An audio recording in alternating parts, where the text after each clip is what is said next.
Étude de cas, utilisation des outils de gestion des risques. Jusqu'à présent, vous avez appris que la gestion des risques, le processus d'identification, d'évaluation et de traitement des risques et problèmes potentiels qui pourraient avoir un impact sur un projet, est une partie essentielle du rôle d'un chef de projet. Vous avez également appris des techniques pour identifier les risques potentiels et gérer leurs effets, y compris la création de registres des risques et la construction de plans d'atténuation. Dans l'étude de cas suivante, nous imaginerons comment un chef de projet pourrait utiliser ces outils. Le projet, Postnex Pupitrix. Postnex est un détaillant en ligne de friandises savoureuses et nutritives pour animaux de compagnie.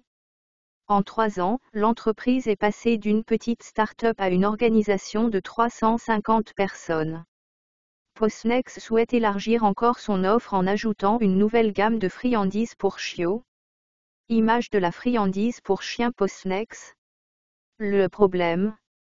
6 semaines avant le lancement prévu de la nouvelle gamme de produits, Naja, la chef de projet à la tête du lancement, reçoit un appel téléphonique frénétique d'un responsable de la boulangerie commerciale embauché pour produire les friandises. Le gérant de la boulangerie informe Naja que les emporte-pièces en forme d'os nécessaires pour façonner les friandises ne sont pas encore arrivées.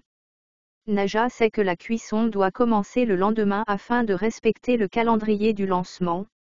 Naja remercie le gérant de la boulangerie pour l'avertissement et demande à son coéquipier, AB, d'appeler le fabricant d'emporte-pièces pour vérifier l'état de sa commande.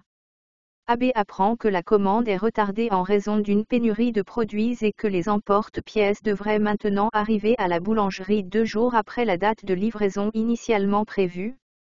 Naja reconnaît que ce retard menace la capacité de son équipe à lancer son produit à temps. Pire encore, son équipe n'a pas la possibilité de repousser la date de lancement, puisque l'équipe marketing de Postnex a déjà acheté des emplacements publicitaires non remboursables pour le jour du lancement. Heureusement, Naja et son équipe sont déjà préparés à un problème comme celui-ci. Anticiper les risques. Des mois plus tôt, bien avant que l'équipe ne commence à travailler sur le projet, Naja et son équipe ont réfléchi aux risques potentiels qui pourraient avoir un impact sur le projet. Ils ont créé un registre des risques, un tableau ou un graphique qui contient une liste de risques et est souvent associé à une matrice de probabilité et d'impact. Au cours du processus, l'équipe a déterminé qu'un retard dans la commande à l'emporte-pièce avait une probabilité moyenne de se produire et aurait un impact important sur le projet. Naja a ajouté le risque au registre des risques et a chargé AB de créer un plan d'atténuation, qui décrit les étapes pour réduire les chances qu'un risque se produise ou diminuer l'impact d'un risque s'il se produit. Ce plan indiquerait comment l'équipe traiterait un problème s'il devait se matérialiser. Le plan d'atténuation a ensuite été approuvé par le promoteur du projet et d'autres parties prenantes. Gérer le problème. Maintenant que le problème de l'emporte-pièce est survenu, Naja et AB consultent le plan d'atténuation de ce risque particulier.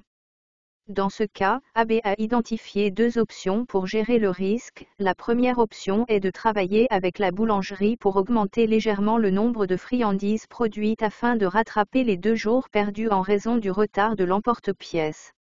La deuxième option consiste à passer une commande auprès d'une deuxième boulangerie pour aider à accélérer le rythme de production.